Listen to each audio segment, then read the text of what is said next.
বিশ্বনবীর কলিজার টুকরা ফাতেমা, ফাতেমার কাছে বিশ্বনবী যে বললেন, মা আমার কলিজার টুকরা নয়নের পুটুলি, তোমারে আমি সবচেয়ে বেশি ভালোবাসি। আমার চাচাতো ভাই আলী তোমাকে বিয়ের প্রস্তাব দিয়েছে, আল আনতে রাদিয়া, তুমি রাজি কিনা বলো। সাকাতাত, ফাতেমা চুপ করে রইলেন। বিশ্বনবী আবার জিজ্ঞেস করলেন, ফাতেমা বলো তুমি রাজি কিনা। মা ফাতেমা কথা বলে না, সাকাতাত, চুপ করে রইলেন। আবার বিশ্বনবী বললেন, তুমি যদি না বলো কেমন করে বুঝবো রে মা, আমার ভাই আলীর সাথে তোমার বিবাহের ব্যাপারে তুমি রাজি আছো কিনা বলো। সাকাতাত সাকিতা, তিনি চুপ রইলেন। বিশ্বনবী বুঝলেন আর সুকুতু নিসফর রেদাব, চুপ থাকা সম্মতির অর্ধেক। তার মানে ফাতেমা রাজি। বিশ্বনবী বিয়ের অ্যারেঞ্জ করলেন। এরকম মেয়ে এখন খুঁজে পাওয়া মুশকিল। বাপে জিজ্ঞেস করবে, মেয়ে কিছু বলবে না, বরং মেয়ে একটা নিয়ে আসবে, এসে বলবে বাবা ও দারুণ না,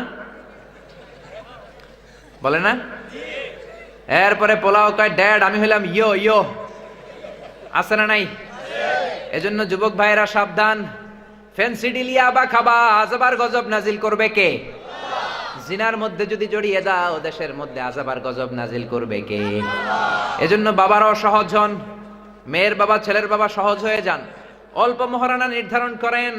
বিশ্বনবী বললেন, সবচেয়ে বরকতপূর্ণ বিয়ে হচ্ছে আইসারুহা মুনা, যেই বিয়ের মধ্যে খরচ কম হয়, যেই বিয়ের মধ্যে মহারানা অল্প নির্ধারণ করা হয়।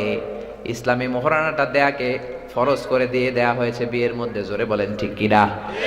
এটা কিন্তু অপশনাল নয়, এটা কম্পালসারি। ওয়া আতুন নিসা সাদুকাতিহিন্না নিহলাতান ফাইন তিবনা লাকুম আন শাইইম মিনহু নাফসান ফাকুলুহু হানিআম মারিআ।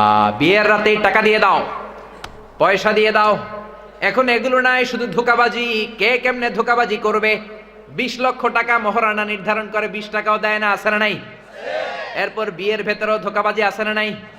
ছেলের কোয়ালিটি নাই, হাজার হাজার কোয়ালিটির কথা বলে, ফুলিয়ে ফাপিয়ে ছেলেরে শাহরুখ খান বানায়, ছেলেরে বিল গেটস বানায়, ছেলের বন্ধুর বড় বড় সম্পত্তিগুলো দেখিয়ে বলে এগুলো ছেলের সম্পদ, আসলে রাস্তার ফকির, আছে না নাই? তো বিয়েটাই যদি ধোঁকাবাজি দিয়ে হয়, পুরো ফ্যামিলিটাই তো ধোঁকাবাজির ফ্যামিলি হবে, বাচ্চাগুলো হবে বড় বড় ধোঁকাবাজ। জোরে বলেন ঠিক কিনা?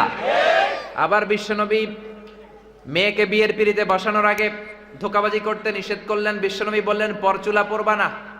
পরচুলা চিনেন? মেয়ের মাথায় চুল নাই, আলগা চুল লাগায়, এটার বলে পরচুলা। এটার কি বলে? হারাম। আল মুতাগায়্যিরাতু লিখালকিল্লাহ, আল্লাহর দেয়া স্বাভাবিক সৃষ্টিকে যে এই নারীরা বিকৃত করলো, কিয়ামতের দিন আসামির কাঠগড়ায় দাঁড়াবে, ব্রু প্লাক করে, একেবারে ঐশ্বরিয়া রায় বানায় এমনি, তারপরে পশম প্লাক করে, এগুলো হারাম, ঠিক কিনা? আবার অনেক মেয়ের মাথায় চুল কম, বিয়ের আগে মেয়ের মাথায় পরচুলা লাগায়, তারপরে ছেলের সামনে বসায়। ছেলে দেখে তো মহা খুশি, আরে ঐশ্বরিয়া রায়, আমি রাজি। ছেলের বাপও রাজি, মেয়েও রাজি। বিয়ে হয়ে গেলে এবার বাসর রাত। স্বামী যখন স্ত্রীর সাথে দেখা করতে গিয়েছে, তখন দেখে আগের চুল মাথায় নাই। কয় তুমি কে? কয় আমি তো তোমার টুনটুনি। তুমি আমার টুনটুনি, তো তোমার চুল কই? কয় চুল নাই, পরচুলা লাগাইছিলাম। শুরু হলো ভেজাল দিয়ে, যেরকম ঠিক কিনা? আবার ছেলেরাও এরকম করে, মাথায় চুল নাই, সালমান খানের চুল লাগায়, আমির খানের চুল লাগায়, অমিতাভ বচ্চনের চুল লাগায়। পরচুলা লাগালে এক একটা ছেলের ফিল্মের হিরোইনের হিরোর মতো লাগে। যেরকম ঠিক কিনা? বিশাল বড় চুল লাগাইছে, মেয়ে পক্ষ দেখতে আসছে। মেয়ে তো মানি পারে না, এখনো বিয়ে করে ফেলে। মেয়েও খুশি, মেয়ের বাবাও খুশি, মাও খুশি, হয়ে গেল বিয়ে। এবার বাসর রাত, ছেলে ঘরে ঢুকেছে, ছেলেরে দেখা মাইয়া দেয় দৌড়। কারণ মেয়ে মনে করতেছে এটা তো আমার জামাই না, পরপুরুষ এখানে আসে গে। ছেলে বলে, ও দৌড় দিও না, ও আমার কলিজার টুকরা টুনটুনি, আমি তোমার আসল বর। তুমি বর, তোমার মাথায় মাল কই, ছাদে মাল কই? চুল কই? কত বড় চুল দেখলাম, ছাদে তো তোমার কোনো মাল নাই। কই আসলে আমার মাথার মধ্যে চুল নাই, ওগুলো ছিল পরচুলা। হারাম। জোরে বলেন ঠিক কিনা? বিশ্বনবী বললেন, মান গাশশানা ফালাইসা মিন্না, he is not among us who deceives us. যে আমাদেরকে ধোঁকা দেয় সে আমার উম্মত নয়। জোরে বলেন ঠিক কিনা? এজন্য বিয়েটারে সহজ করে দেন। বিশ্বনবীর জামানায় দুর্ভিক্ষের বছর, এক সাহাবী এসে বললেন, ইয়া রাসূলুল্লাহ বিয়ে করব, টাকা নাই। বিশ্বনবী বললেন, টাকা না থাকলে কেমন করে মোহরানা দিবা? এই কথা কিসের ভাইজান? কথা বলেন না, হুজুরে নিয়ে আসেন, বসান। টাকা না থাকলে মোহরানা দিবা কেমনে? সাহাবী বললেন, আমি গরিব মানুষ, টাকা পাবো কই? বিশ্বনবী বললেন তাহলে এক বক্স খেজুর আনো, এক বক্স খেজুর জোগাড় করতে পারবে কিনা বলো। সাহাবী বলল ইয়া রাসূলুল্লাহ ইয়া হাবিবাল্লাহ, এক বক্স খেজুর আনা যাবে। এক বক্স খেজুর এনে দিল। এক যুবতীরে বিশ্বনবী বললেন ও যুবতী বিয়ে করবা কিনা বলো। যুবতী বলল করব। বিশ্বনবী খুতবা পড়িয়ে ইজাব কবুলের মাধ্যমে দুইজনের বিয়ে পড়িয়ে দিলেন। আর মেয়েটারে বললেন তোমার স্বামী দরিদ্র, টাকা পয়সা নাই, এক বক্স খেজুর এনে দিয়েছে, মা খেজুরের বক্সটা হাতে নাও। এই এক বক্স খেজুর হলো মা তোমার বিয়ের মোহর।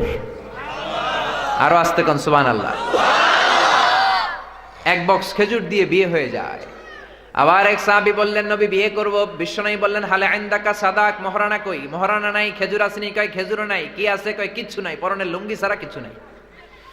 বিশ্বনবী বললেন এত গরিব তুমি, কেমন করে বিয়ে করবা? মহরানা তো ফরজ। কয়টা সূরা পারো? সাহাবী বললেন 3টা। জোরে বলেন কয়টা? ওই দিন সকালে এক যুবতী সাহাবী কালিমা পড়ে সাহাবী হলো, মুসলমান হলো। ওই যুবতীরে ধরলেন। বিশ্বনবী বললেন ও যুবতী বিয়ে করবা কিনা বলো। যুবতী বলল করব। বিশ্বনবী এবার যুবতীরে জিজ্ঞেস করলেন কয়টা সূরা পারো? কয় একটাও না, আজকে সকালে কালিমা পড়ে মুসলমান হয়েছি, সূরা কারে কয় এটাই তো জানি না। বিশ্বনবী এই সাহাবিয়ার মধ্যে বিয়ে পড়িয়ে দিলেন। এরপরে দুইজনকে দাঁড় করিয়ে দোয়া করে দিলেন।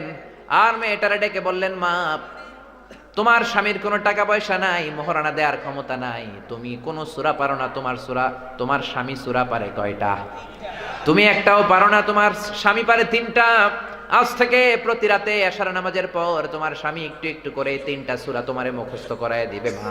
এই 3টা সূরাই হলো রে মা তোমার বিয়ের মোহর। সহজ না কঠিন?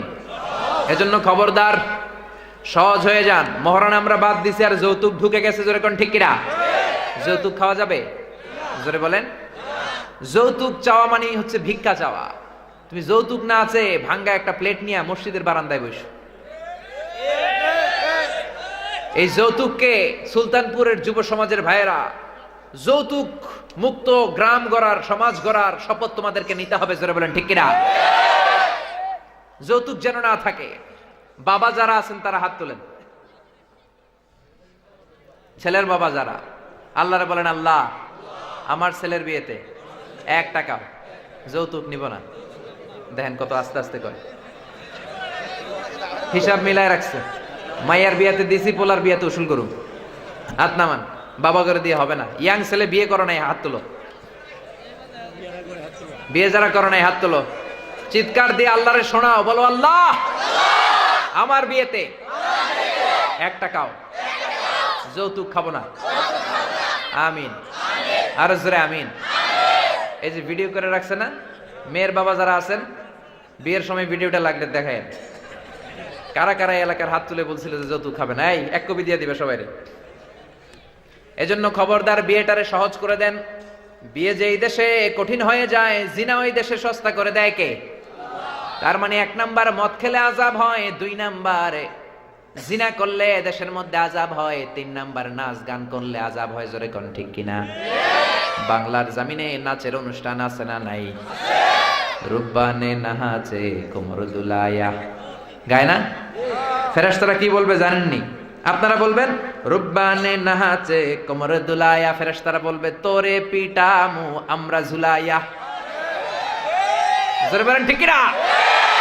এজন্য খবরদার যুবক ভাইরা, চোখকে হেফাজত করো, ইমানকে হেফাজত করো।